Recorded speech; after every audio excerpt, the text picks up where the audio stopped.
Bismillah. Ya, pada sesi sebelumnya kita sudah sampai kepada pembahasan bahwa tidak sedikit ibu itu karena merasa kasihan, merasa sayang terhadap anaknya, kemudian dia menyembunyikan keburukan ataupun kekeliruan yang dilakukan oleh anak, ya. Karena khawatir bapaknya akan memberikan hukuman ataupun akan memarahinya, yang berakhir karena disembunyikan sehingga suami itu tidak tahu atau ayah itu tidak tahu, akhirnya anak tersebut merasa nyaman dengan kekeliruannya, merasa enjoy dengan kekeliruannya, sehingga dikhawatirkan ketika kekeliruan tersebut tidak segera dituntaskan sejak masih masih kecil kekeliruannya, akhirnya kekeliruan tersebut bisa menjadi semakin mengakar dan semakin menjadi-jadi, sehingga akhirnya itu menjadi karakter dan watak. Dan kalau sudah menjadi karakter dan watak, itu akan sulit untuk diperbaiki. Oleh karena itu kita sebagai para orang tua harus harus saling bekerja sama tadi. Ya, harus saling bekerja sama, harus saling mendukung di dalam pendidikan anak-anak kita. Nah, sekarang bagaimana sikap seorang ayah ketika diberitahu tentang kekeliruan atau kesalahan-kesalahan yang dilakukan oleh anak, ya, setelah diberitahu sama uminya, setelah diberitahu sama bapak istrinya bahwa anak kita seperti ini, ternyata dia melakukan ini, melakukan itu. Nah, begitu kan? Bagaimana? Sahih di sini dikatakan, inna tarbiyah taqtadi ahyanan an yudhiral ab bimadharil jahil bima alaihi ibnuhu min khata'. Ya. Nah, ini di sini benar bahwa di dalam pendidikan itu terkadang bukan selamanya ya, terkadang perlu seorang ayah atau seorang suami itu menampakkan dirinya seolah-olah orang yang tidak tahu tentang kesalahan anaknya, ya. Nah, ini jadi terkadang seorang ayah itu ketika sudah tahu dari istrinya bahwa anaknya melakukan tindakan-tindakan yang keliru, tindakan-tindakan yang salah, itu terkadang seorang ayah itu dituntut untuk menampakkan diri seolah-olah orang yang tidak tahu tentang kesalahan anaknya. Dalam rangka untuk apa? Dalam rangka supaya dia tetap terjaga wibawanya. Dia tetap terjaga wibawanya. Sebagai seorang ayah yang namanya anak itu kan melihat ayah itu kenapa? Ya, melihat ayah itu ya biasanya lebih merasa segan, lebih merasa takut daripada melihat ibu. Ya, makanya dalam rangka untuk tetap menjaga wibawanya, kadang-kadang seorang ayah itu dituntut untuk seolah-olah tidak tahu kalau dia memiliki kesalahan, padahal udah dikasih tahu sama ibunya, seperti itu. Ya. Makanya, nah ini penting rahasianya. Rasulullah Shallallahu Alaihi Wasallam mengatakan, Inna ridhar Rabb fi ridhal walid, wa inna sukhtur Rabb fi sukhtil walid. Sesungguhnya ridhonya Allah itu tergantung ridhonya walid, dan sesungguhnya kemurkaan Allah itu tergantung kemurkaan walid. Nah, perhatikan di sini walid. Walid itu mencakup siapa? Mencakup ayah dan ibu. Mencakup apa? Ayah dan ibu. Jadi intinya seorang anak harus taat kepada ayah dan ibu. Tapi kenapa dalam hadis lain, dalam hadis riwayat Imam Muslim, Rasulullah ketika ditanya, ja'a rajulun ila Rasulillah sallallahu alaihi wasallam, datang seseorang kepada Nabi sallallahu alaihi wasallam, faqala, Kemudian orang tersebut bertanya kepada Nabi, "Ya Rasulullah, man ahaqqun nasi bihusni sahabati?" Siapakah orang yang paling berhak aku berbuat baik kepadanya? Siapa? Maka Rasulullah menjawab, ummuka, ibumu. Kemudian tanya lagi, kemudian siapa wahai Rasulullah? Tanya lagi, jawab lagi, ibumu. Kemudian siapa lagi wahai Rasulullah? Ibumu, sampai 3 kali. Kemudian siapa lagi wahai Rasulullah? Bapakmu. Apakah di sini berarti hak ayah itu di bawah hak ibu? Niki pertanyaan niki, Pak. Apakah ini berarti hak ayah itu adalah di bawah hak ibu karena ibu disebut 3 kali sementara ayah disebut 1 kali doang? Apakah berarti seperti itu? Tidak. Kenapa? Karena di situ ada sir, ada rahasia. Kenapa Rasulullah ngomong kayak gitu? Karena biasanya sing jenenge anak maring ibu kuwi wani. Sementara maring bapak kadang ora wani. Sahih napa mboten, Pak? Sahih. Padahal hak kita taat sama keduanya itu sama saja. Makanya tadi ridho Rabb fi ridhul walid wa sukhtur Rabb fi sukhtil walid. Bahwa ridhonya Allah itu pada ridho ayah dan ibu. Dan kemurkaan Allah itu pada kemurkaan ayah dan ibu. Berarti itu ayah dan ibu memiliki hak yang sama untuk dipergauli dengan baik. Tapi kenapa di hadis itu ibu disebut 3 kali? Karena biar anak itu tidak meremehkan ibu. Karena ibu itu biasanya itu tadi, karena ibu itu makhluk halus, ya, ibu itu lembut seperti itu, kadang-kadang nggak ngemelin ataupun ngomelin pun masih penuh dengan rasa keibuannya, sehingga anak kadang-kadang ngeradun, kan begitu. Makanya di situ Rasulullah pesan sama anak, ibumu, kemudian bapakmu. Karena rata-rata anak-anak sama bapak itu agak takut begitu. Tapi kadang sama ibu, meskipun ibunya cerewet, tetap aja nggak takut, Pak. Nah, seperti itu. Nah, jadi seorang ayah itu dalam rangka menjaga wibawanya dalam satu kondisi, tidak seterusnya. Dalam satu kondisi terkadang harus berpura-pura dia tidak tahu kalau anaknya itu melakukan kesalahan. Ya seperti itu. Karena apa? Karena untuk menjaga wibawa. Karena kalau tiba-tiba ayahnya ngomong, "Nak, kamu jangan melakukan kayak gitu ya." Langsung wibawanya jatuh. Alah, bapak tahu kayak gitu dari ibu be, kan begitu kan? Kan seperti itu. Akhirnya jatuh wibawanya. Tapi Tapi umpamanya anaknya diajak naik motor dulu, ajak naik sepeda dulu, main bersama, terus nanti di dalam keadaan, nak, kemarin itu ada bagaimana kita bikin situasi, kemudian kita masuk kepada babnya, masuk kepada kesalahan dia tanpa dia merasa kalau dia sedang dinasehati oleh orang tua. Umpamanya, nah di sana itu di zaman Rasulullah itu ada seorang sahabat umpamanya yang sangat baik kepada ibunya umpamanya. Ya, bahkan di saat ibunya itu sedang ingin diminta susu di waktu malam, akhirnya ibunya itu minta kepada sang anak tersebut, dan setelah dihadirkan susu tersebut ternyata mendapati ibunya sudah tidur. Nah, khawatir ibunya, karena tahu ibunya sedang tidur, takutnya ibunya ngelilir minta susu lagi dalam kondisi dia tidak ada di sampingnya.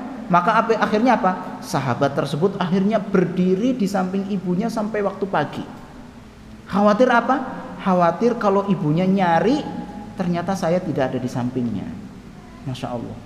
Nah, disampaikan cerita seperti ini, masuk. Padahal kenapa? Tadi anak kita itu siang-siang itu melabrak saya, Pak. Kan gitu. Nah, seolah-olah kita tidak tahu kesalahan dia, tapi kita masuk ke poinnya tanpa dia merasa. Ya seperti itu.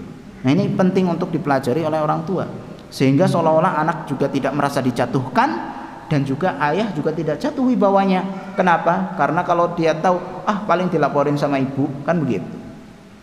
Nah, walakin al-um yajib an tutli al-ab ala kulli saghiratin wa kabiratin min ahwali abnaiha. Ya, jadi seorang ibu itu harus memberitahu kepada suaminya, kepada ayah, segala yang kecil ataupun yang besar tentang urusan anaknya, ya, tentang urusan anaknya. Hatta ya'lama Rayyan as-safinah halata safinati, sehingga seorang nahkoda itu mengetahui kondisi kapalnya. Ya, jangan sampai orang yang sedang nyupiri kapal tidak tahu ternyata kapalnya bocor. Rumah tangga itu ibarat naik kapal. Ya, kalau ada tahu ternyata kapalnya bocor, maka bisa tenggelam semuanya. Demikian pula ketika tahu di antara penghuni kapal ini ada yang tidak beres, maka dikhawatirkan kapal ini akan bocor dan tenggelam.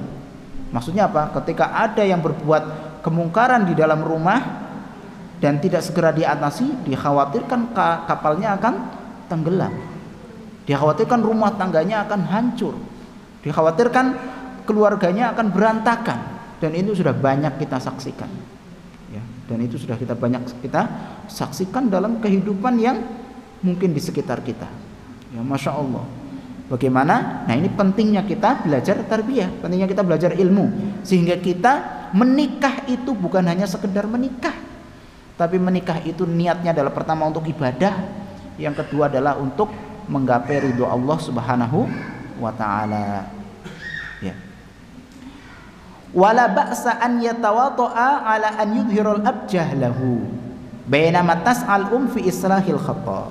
Dan tidak mengapa seolah-olah orang tua itu sudah sepakat kalau Pak nanti kamu jangan langsung labrak anak ya, gitu. Pura-pura aja nggak tahu. Saya sebagai istri akan berusaha meluruskan anak kita. Udah anggap aja cuek aja Pak, anggap aja nggak ada kesalahan. Biar saya yang usahain, insya Allah saya masih bisa nanganin mamanya.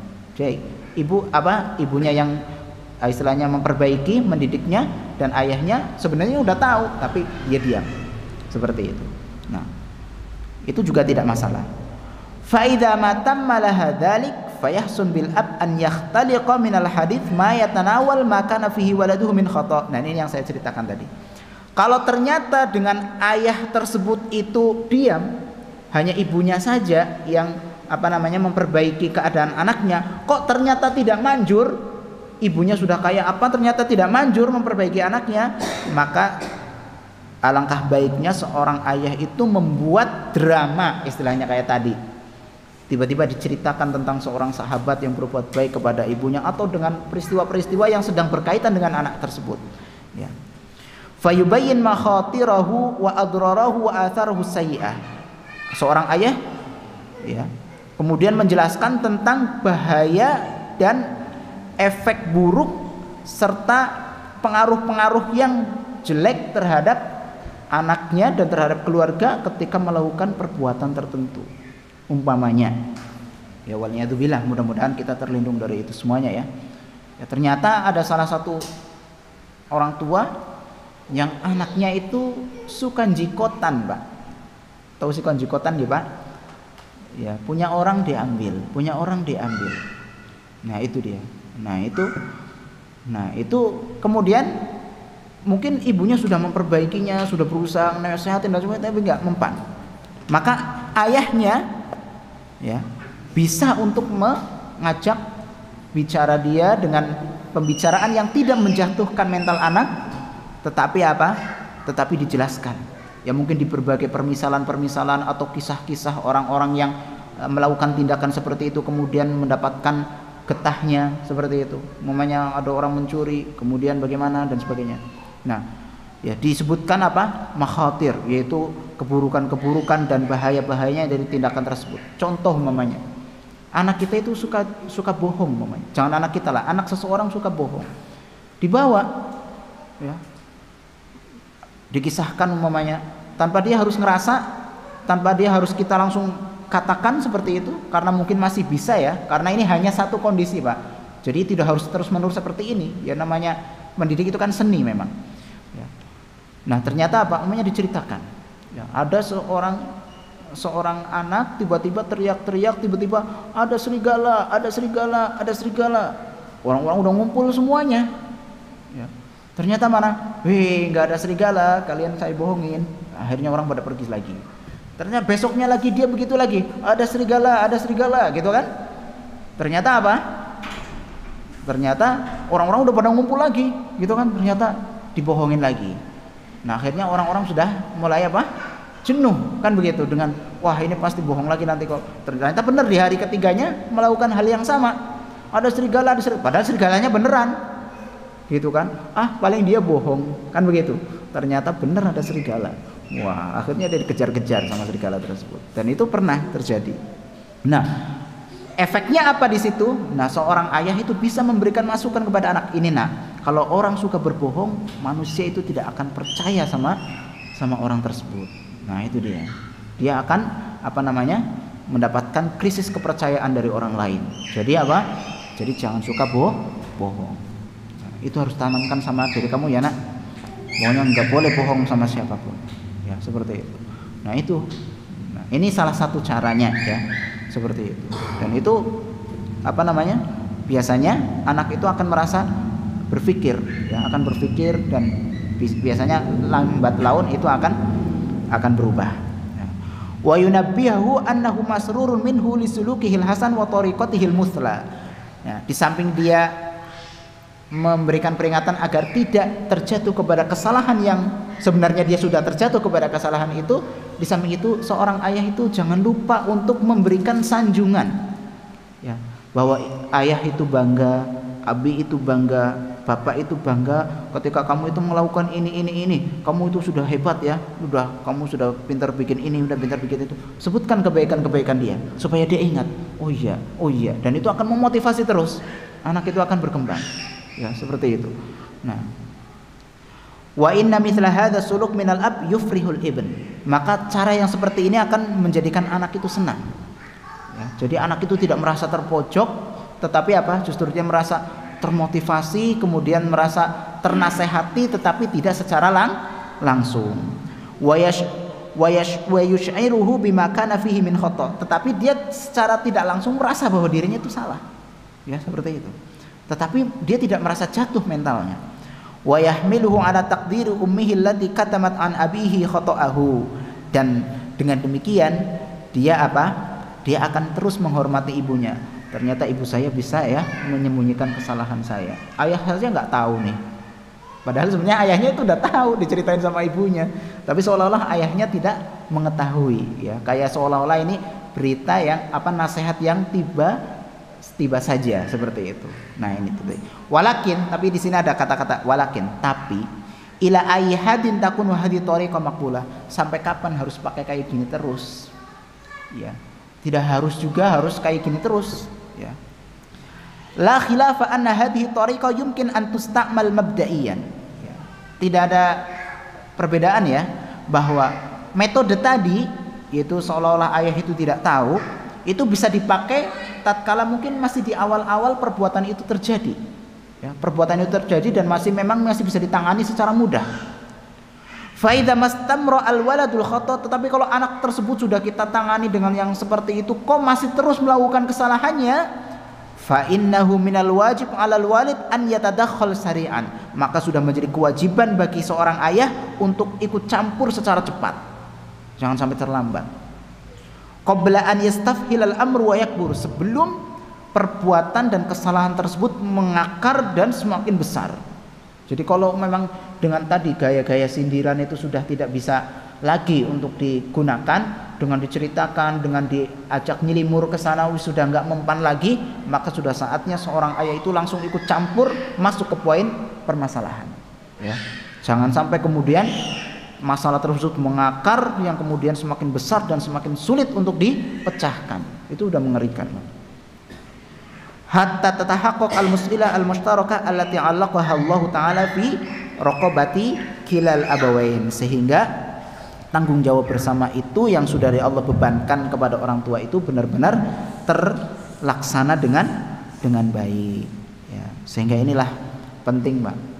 Ya, kita harus pintar, punya seni banyak untuk bagaimana berkomunikasi dengan anak-anak kita supaya kita di dalam meluruskan kesalahan-kesalahan mereka itu tidak menjatuhkan atau tidak semakin lari ya.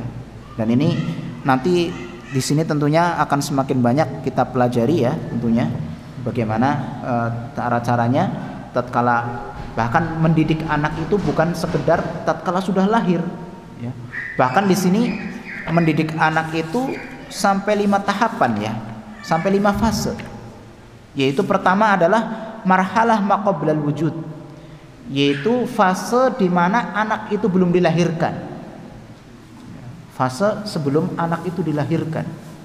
Berarti tatkala dia memilih pasangan sampai kemudian ketika hamil, ya, itu juga harus sudah dilakukan oleh orang tua. Kemudian marhalah tufulah, yaitu ketika masa bayi dan kanak-kanak, ya. Kemudian marhalah yafa'ah, yaitu marhalah sebelum puber, ya, sebelum balik, ketika umur 11 tahun, 10 tahun, 9 tahun, itu masa yafa'ah. Kemudian marhalah murahaqah, yaitu tatkala anak-anak itu di usia remaja, usia pubertas. Nah, itu bagaimana seorang tua itu berinteraksi dengan anak-anak kita di usia itu. Kadang-kadang kita tidak memahami, kan? Banyak, ya, banyak. Bahkan saya dapat cerita dari kawan, istilahnya gitu. Sampai seorang anak itu bingung tatkala dirinya menstruasi, harus bagaimana dia dan apa yang harus dilakukan, sampai dia sedihnya bukan main. Karena apa? Karena ketakutan, ini apa yang harus saya lakukan tatkala mengalami seperti ini. Nah, itu penting, Pak. Harus dikenalkan bagaimana fikih nif, bagaimana fikih haid, bagaimana ketika anak-anak di usia seperti itu, di mana kejiwaannya masih labil, sedang mencari jati diri. Nah, orang tua itu harus masuk dan harus berkomunikasi di sana agar anak tersebut tidak salah mencari jati diri. Karena kalau dia sudah kecantel dalam hal-hal yang sudah tidak benar, itu akan semakin sulit untuk diluruskan. Semakin banyak sekarang anak-anak akhirnya karena mencari jati diri, karena kehilangan sosok orang tua yang menjadi superhero bagi dirinya, itu akhirnya dia apa? Dia bermain dengan teman-teman yang tidak jelas, akhirnya menjadi anak pang, anak ini dan sebagainya. Masya Allah, dari anak jalanan dan sebagainya. Padahal dia mungkin anak orang kaya, anak orang berpendidikan, tapi karena kehadiran orang tua di mata dia itu tidak ada, akhirnya dia mencari pelarian. Nah, ini penting untuk kita perhatikan. Marhalatus syabab, ketika anak kita sudah dewasa, bagaimana itu? Bagaimana interaksinya dengan mereka? Nah, bagaimana menjalin komunikasi kita dengan anak-anak di usia seperti itu? Nah, perlu kita pelajari manhajut tarbiyah, yaitu metode pendidikan di dalam Islam, agar mudah-mudahan kita nanti ketika menghadap Allah, kita bisa bertanggung jawab di hadapan Allah. Ya Allah, saya sudah berusaha mengikuti ajaranmu dalam mendidik anak-anak. Kalau ternyata anak-anak tersebut ternyata tidak mau mengikuti petunjuk Allah, tidak mengikuti petunjuk Rasulullah, tidak mau mengikuti jalan yang benar, ya tatkala itu kita sudah lepas dari tanggung jawab, ya. Masya Allah. Dan ini jemaah yang semoga dirahmati oleh Allah. Oleh karena itu penting bagi kita semuanya untuk mempelajari bagaimana kita mendidik anak, terutama anak, ya, bukan hanya anak saja sebenarnya, ya, istri juga perlu dididik, suami juga perlu diingatkan, ya. Sebagaimana seorang suami itu disuruh untuk menyayangi istrinya dan mendidik istrinya, seorang istri juga harus hormat kepada suaminya, ya, tidak boleh membangkang, tidak boleh melawan. Seperti bahkan Rasulullah SAW menggambarkan seorang istri yang baik itu seandainya, ya, melakukan kesalahan kemudian dipukul tangannya, bukan dipukul wajahnya, Pak. Kita dilarang untuk memukul wajah istri, ya. Dipukul tangannya sama suaminya. Seorang istri yang baik itu sampai mengatakan bagaimana?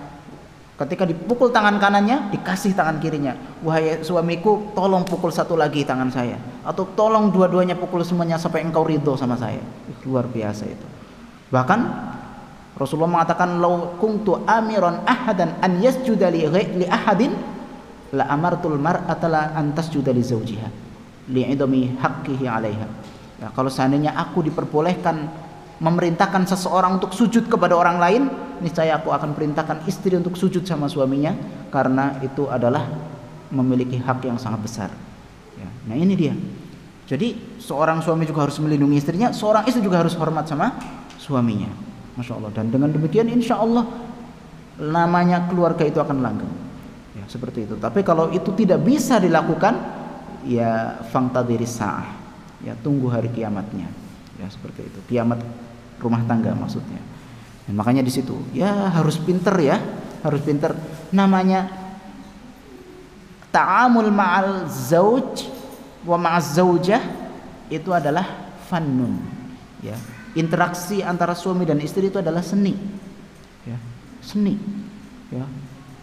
Di situ harus ada yang bisa mengalah, di situ harus ada yang bisa mengayomi dan sebagainya. Masya Allah, ya. Dan harus selalu diingat tujuan menikah itu apa. Nah, itu harus selalu diingat selalu. Kalau tujuan kita menikahnya adalah karena Allah, dalam rangka mencari ridho Allah, itu akan meringankan masalah, ya, akan meringankan masalah. Tapi kalau nikahnya karena hawa nafsu, lah ketika sesuatu yang dinafsuni sudah nggak ada, tinggal ngapain, Pak?